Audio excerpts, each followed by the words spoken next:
Having finished our game of cards, the next thing we're going to take a look at in our pub themed series of games is a game of pinball.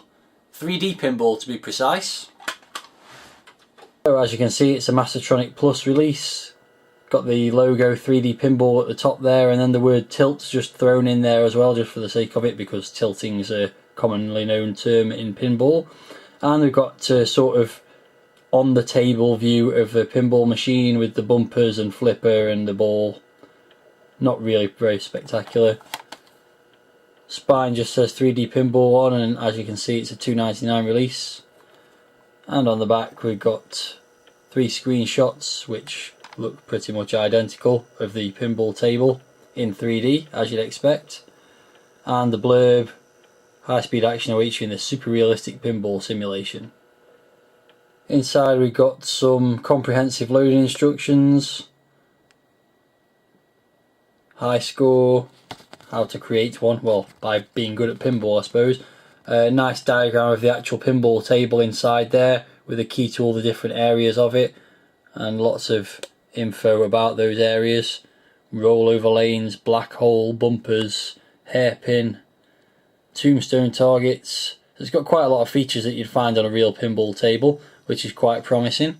And on the last page of the instructions we've got some basic foreign language loading instructions by the looks of it there as well.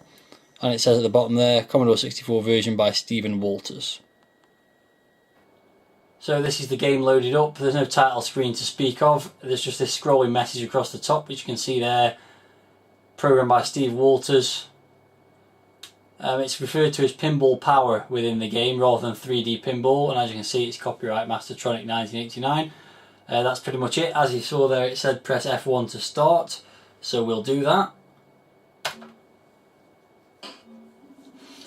As you can see on the right hand side, the ball, which is blue, is loaded into the thing that fires it. Launcher, I suppose you'd call it. Pretty nice representation of a pinball machine in 3D, quite nicely done. Just before I start, the buttons to control the flippers are the Commodore key and the left and right cursor key, which happen to be the 2 buttons on the bottom left and right of the Commodore keyboard, very nicely positioned. And also to launch the ball you press F7, which is just to the right hand side of the right hand button, so nice and easily done with another finger on that hand. So let's get the game underway.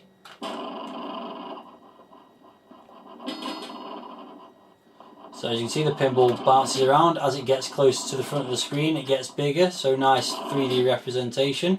And it's a pinball game basically. There's not much more to say about the game itself. There's a few interesting features on the pinball table. There goes a ball straight away. You get 5 balls to play with. Just a couple of things to point out. There's a thing you can fire the pinball into here. There's one up here that you can try and fire it around in there, which gives you a bonus. There's some lights to light up here. Various lights to light up on the left and right. Your bonus is sort of recorded on this big section at the front there. You've got usual bumpers and also some little tombstone things to knock over there. So I'll try and play a bit better than I did with the first ball.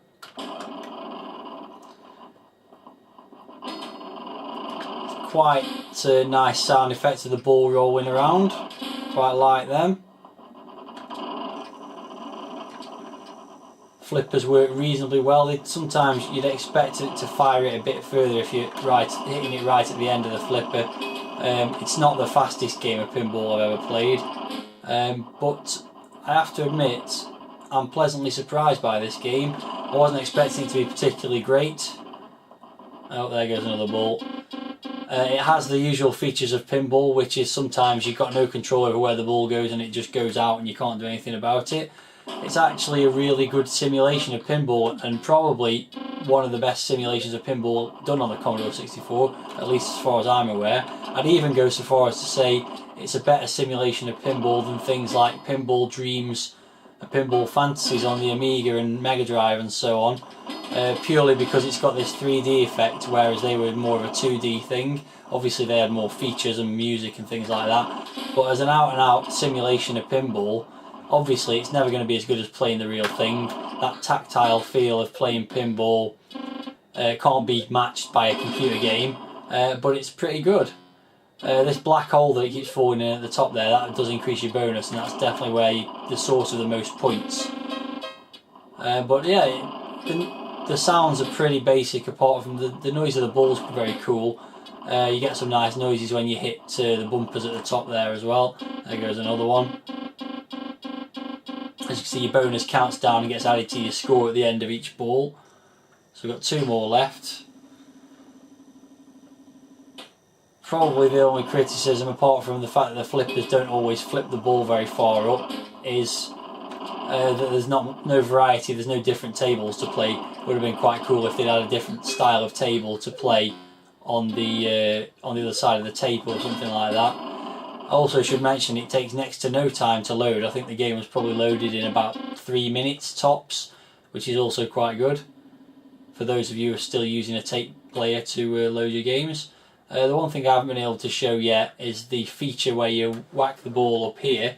I will try and give that a go. I've only got 1 ball left.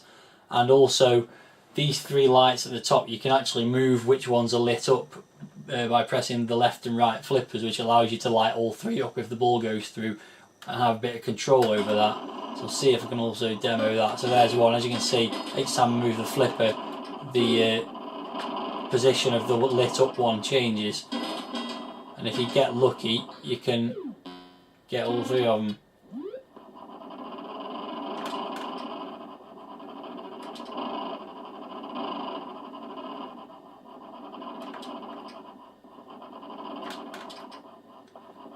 And there goes my last ball. I'm not having much luck with those gutters at the moment there. So not my best score. As you can see, my best score from practicing was 18,000, which was a very good go.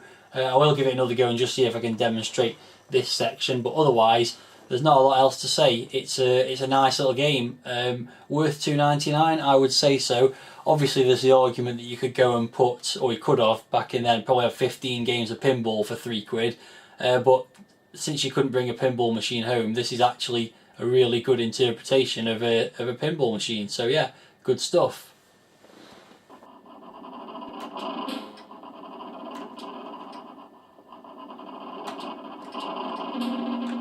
There we go. Taking a few attempts to do it, but there you go. That's what happens when you fire it up that channel there and get the bonus.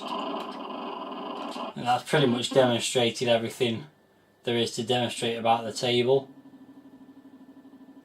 The idea is you rack up as big a bonus as possible before you send it up there, because then you win that bonus and then that bonus is retained until you lose a ball again as well. So I have had probably about 10 or 15 goes of this now, so it does have that 1 more go factor. Although it's not a real pinball machine, it has got a high score on it for you to try and beat each time, which I've got nowhere near to doing since I got that 18,000 when I was having a few practice goes. Probably won't do that on this game either. The key really is to keep getting it stuck in.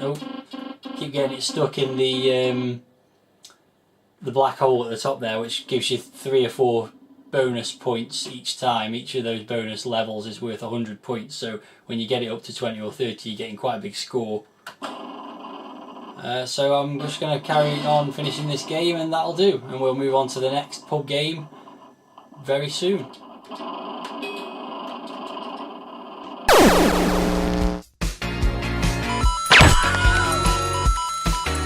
If you only knew the power of the dark side. 2, 1, 0.